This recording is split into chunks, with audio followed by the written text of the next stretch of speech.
ধরি মোট ছাত্রছাত্রী 5 জন, ঠিক আছে। তাহলে মেয়ের সংখ্যা হবে কত? মেয়ের সংখ্যা হবে 3 আর ছেলের সংখ্যা হবে 2 জন। তো মেয়ের সংখ্যা 3 আর ছেলের সংখ্যা 2।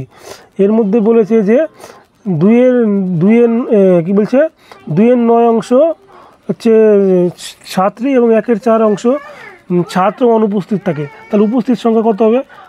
গার্লস উপস্থিত হবে, বিয়োগ করলে 2-এর 7 হয়ে যাবে, আর বয়েজ 1 থেকে বিয়োগ করলে 3-এর 4 হবে।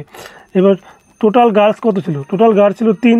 তো 3 দিয়ে 7-এর 9 গুণ করলে 7-এর 3, আর 2-কে বয়সের সংখ্যা টোটাল 2 ছিল, 2-কে 3-এর 4 গুণ করলে 3-এর 2, ঠিক আছে।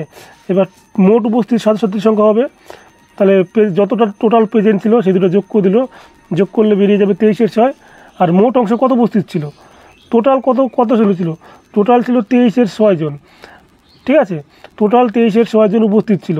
আর মোট ছাত্র প্লাস ছাত্রী মিলে টোটাল ওই ক্লাসে মোট কত জনসংখ্যা ছিল? ছাত্র প্লাস ছাত্রীদের টোটাল জনসংখ্যা ছিল 5 জন। তাহলে 23-এর 6কে 5 দিয়ে ভাগ করলেই তো বেরিয়ে যাবে মোট অংশ, বেরিয়ে যাবে না?